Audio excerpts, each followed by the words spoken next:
philanthropic spirit sweeping the nation is just palpable. All over the country, people are still willing to give in large numbers to fundraising efforts. Joining me today to continue the conversation which we started in last week's episode on philanthropy is Aurelia Kassatly, a senior manager of private clients at the Charities Aid Foundation. Welcome, Aurelia. Hi, Remi. Thank you for having me. Right. So, Aurelia, I wanted to say that I gather that CAF has been having non-stop conversations with people willing to assist in these COVID times. Yes, you're right. It's been very busy for us, and we've had a lot of clients really just very keen to get money out to charities and people in need. And in fact, if you compare the volume of this year's donations with last year's donations in March, they're up by over 200%, which is phenomenal. That's absolutely amazing. But the first things first, what is CAF and what does it do? That's a very good question, because we mean a lot of different things to a lot of different people. So we help corporates and individuals with their philanthropy and providing them with a streamlined and easy way to give to charities all over the world. We support the development of civil society in the UK and worldwide. We have global offices. We do a lot of policy and advocacy work in the UK around a favourable environment for the charitable sector to operate in. We do social investment, and we also have a bank. And as you mentioned, I'm in the private client team, so that means I work with high net worth individuals who use CAF to manage all or perhaps part of their charitable giving in the UK. But I take it that CAF is not just for high net worth individuals and anybody can donate through CAF.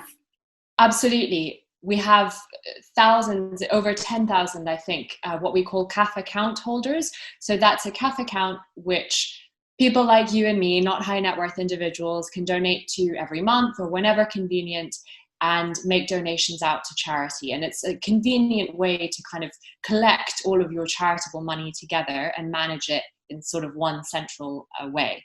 And we also do a lot of payroll giving for companies. So that's give as you earn schemes and that kind of thing on behalf of employees for sort of big companies, big and small companies all around the UK as well.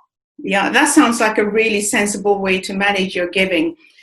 Now, moving on to the Sunday Times Rich List. I know CAF is a sponsor of that, and this year's list has just recently come out, and they have a section on philanthropy. Any insights you can share on that?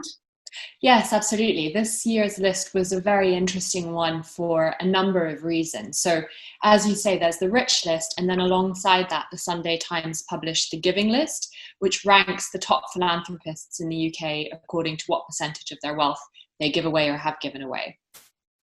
And this year, the list was really interesting for a number of reasons. One, because there was a lot of response from the general public in terms of why the Sunday Times was even deciding to do a list like this at this time when there's so much strife and anguish and growing levels of poverty.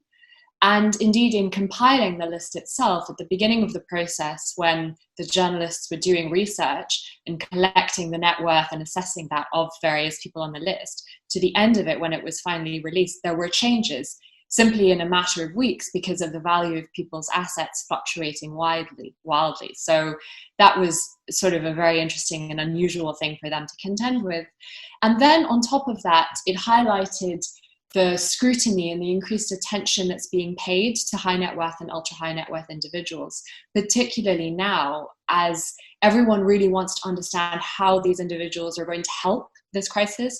What charities have they supported? How much money are they giving? How does this stack up against how much they're worth? And how are they running their businesses in this time? Are they furloughing a lot of staff? Are they taking bonus cuts themselves?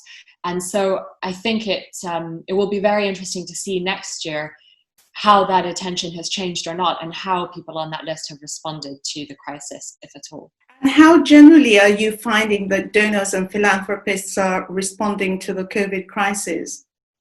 So in a lot of the conversations that we've been having with our clients, and I think I can really only speak to that, we've noticed that there's an increased desire perhaps to be more strategic and long-term and considered in their giving, because they understand that the needs, particularly now, is enormous, and all sorts of groups of people who maybe wouldn't have been affected by this kind of thing in the past really are now increasingly in need.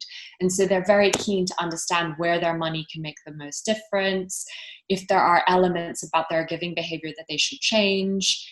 And I think that this presents us with a really good opportunity as well, because, and indeed CAF will be doing some research on this, but it is possible that some of the sort of typical behaviors and perceptions of philanthropists and indeed grant-making organizations, perceptions around having low overhead costs, for example, or not funding unrestricted, not giving unrestricted grants, making sure that funding is very prescriptive and for specific programs. That kind of behavior, it does hinder charities potentially from investing in themselves, investing in the digital technologies that they need, developing contingency plans if something goes wrong, and really having sort of a runway of available, unrestricted funds to pay people and to manage in times like this. And I think, there's an increasing connection between how people are funding organizations and then what those organizations are able to do.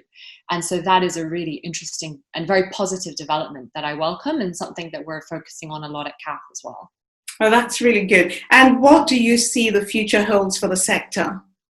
I think it's still very much an unknown, but I do think that there's a lot of potential for the reasons that I just mentioned. And I think it's really about thinking, how can charities themselves be better structured and be better resourced for the future?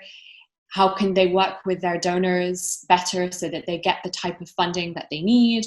And indeed, how can the other side of that, so donors and grant-making organizations themselves, how can they make sure that they're funding charities in the way that best helps them up, sets them up for success?